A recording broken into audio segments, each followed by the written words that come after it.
राष्ट्रीय आय एवं योग्यता आधारित छात्रवृत्ति परीक्षा से संबंधित आज के प्रश्न होने वाले हैं। आइए आज के प्रश्नों से आपको मिलाते हैं। पहला प्रश्न है, भारत का सबसे बड़ा चिड़ियाघर कहाँ पर स्थित है? भारत का सबसे बड़ा चिड़ियाघर कहाँ पर स्थित है? तो इसके 4 ऑप्शन है, बेंगलुरु, दूसरा है नई दिल्ली, तीसरा है कोलकाता और चौथा ऑप्शन है चेन्नई। तो चारों ऑप्शन को देखने के बाद भारत का सबसे बड़ा चिड़ियाघर जो है वो कहाँ है बच्चों? चेन्नई में। ठीक है। दूसरा प्रश्न इसी तरीके से, भारत का राष्ट्रीय भोजन क्या है? भारत का राष्ट्रीय फल आप जानते हैं, आप राष्ट्रीय पक्षी जानते हैं, लेकिन राष्ट्रीय भोजन की अगर बात करें तो राष्ट्रीय भोजन में 4 ऑप्शन है। पहला पनीर, दूसरा खिचड़ी, तीसरा ऑप्शन है चावल, चौथा ऑप्शन है रोटी। तो इसका ऑप्शन हो जाएगा डी ऑप्शन सही होगा और वो उत्तर होगा खिचड़ी।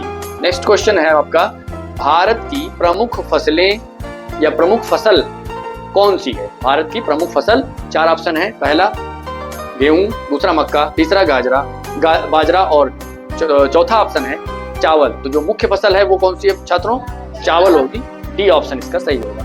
अगला क्वेश्चन है, भारत के किस राज्य में सबसे अधिक शाकाहारी लोग रहते हैं? भारत के किस राज्य में सबसे ज्यादा शाकाहारी लोग रहते हैं? तो 4 ऑप्शन है। पहला है महाराष्ट्र, दूसरा है उत्तराखंड, तीसरा सिक्किम और चौथा है राजस्थान। तो इन चारों ऑप्शन को देखने के बाद छात्रों सबसे ज्यादा शाकाहारी किसमें है? राजस्थान। तो उत्तर हो जाएगा आपका डी ऑप्शन सही है। जैसा कि छात्र ने बताया, राजस्थान, यहाँ पर सबसे ज्यादा शाकाहारी लोग पाए जाते हैं। आपका 5वां प्रश्न है, भारत रत्न पुरस्कार पर कौन सी आकृति बनी होती है? भारत रत्न की जो पुरस्कार होता है उस पर कौन सी आकृति बनी होती है? तो चंद्रमा की आकृति होती है, शेर की होती है, हाथी की होती है या सूर्य की होती है? तो चौथा ऑप्शन सही है इसका, उस पर सूर्य का निशान बना होता है।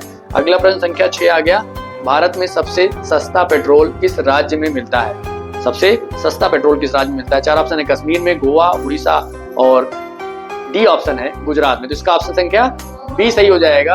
तो गोवा ऐसा राज्य है जहां पर पेट्रोल से जुड़े हुए सारी चीजें, चाहे पेट्रोल, डीजल, ये सारी चीजें आपको पेट्रोलियम सस्ता मिलता है। नेक्स्ट क्वेश्चन नंबर 7, भारत में कौन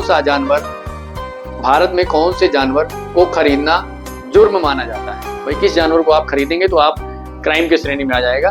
कुत्ते को खरीदना, शेर को खरीदना, हाथी को खरीदना या बंदर? तो उत्तर है शेर को आप नहीं खरीद सकते। अगर आप शेर की खरीद फरोख्त करते हैं तो उसको जुर्म की श्रेणी में रखा गया है। अगला क्वेश्चन है, भारत में सबसे अधिक वन कौन से राज्य में हैं? वनों के दृष्टिकोण से सबसे ज्यादा अगर पेड़ पौधे वन हैं तो वो कौन सा राज्य है? गुजरात, उत्तर प्रदेश, हरियाणा, मध्य प्रदेश। 4 ऑप्शन है, उत्तर कौन सा हो जाएगा छात्रों? आपका डी ऑप्शन सही होगा और ऑप्शन संख्या डी, मध्य प्रदेश में सबसे अधिक वन है। क्वेश्चन नंबर 9, भारत की सबसे ऊंची मूर्ति, सबसे लंबाई में, ये इस प्रश्न को हम सब लोग आसानी से कर भी सकते हैं और ज्यादातर लोगों को यह प्रश्न का उत्तर पता होगा। सबसे ऊंची मूर्ति कौन सी है? Hampi, Gomateshwara, statue of unity, Harmandir Sahib. 4 option को देखने के बाद आप देखते हैं स्टैचू ऑफ यूनिटी, यह ऑप्शन सही होगा। सबसे ऊंची मूर्ति स्टैचू ऑफ यूनिटी है। अगला प्रश्न संख्या 10, एशियाई खेलों में स्वर्ण पदक हासिल करने वाली पहली भारतीय महिला थी? पहली भारतीय महिला जो एशियाई खेलों में स्वर्ण पदक जिन्होंने हासिल किया है, सुचिता कृपलानी, रजिया बेगम, बछेंद्री पाल, कमलजीत संधू। तो ऑप्शन संख्या डी सही होगा, कमलजीत संधू। ठीक है। अगला आप क्वेश्चन आ गया आपके लिए, भारत का दूसरा नागरिक कौन होता है? प्रथम नागरिक तो हमें पता है कि राष्ट्रपति महोदय होते हैं, लेकिन दूसरा जो नागरिक होता है भारत का वो होता है उपराष्ट्रपति। तो इसका डी ऑप्शन सही हो जाएगा। इसी तरीके से अगला प्रश्न भी है इसी से मिलता जुलता, भारत का तीसरा नागरिक कौन होगा? तो पहला हो गया राष्ट्रपति, दूसरा हो गया उपराष्ट्रपति और तीसरा होता है प्रधानमंत्री जी। तो इसका ए ऑप्शन ही सही हो जाएगा। प्रधानमंत्री जी जो है भारत के तृतीय नागरिक होते हैं। क्वेश्चन नंबर 13, भारत के किस राज्य में सबसे पहले सूर्य निकलता है? भाई बहुत बढ़िया और रोचक प्रश्न है ये। भारत के किस राज्य में सबसे पहले सूर्य निकलता है? तो 4 ऑप्शन है, मध्य प्रदेश, केरल, चेन्नई, अरुणाचल प्रदेश। तो ऑप्शन संख्या डी सही हो जाएगा। अरुणाचल प्रदेश ही वह राज्य है जहां सबसे पहले सूर्योदय होता है।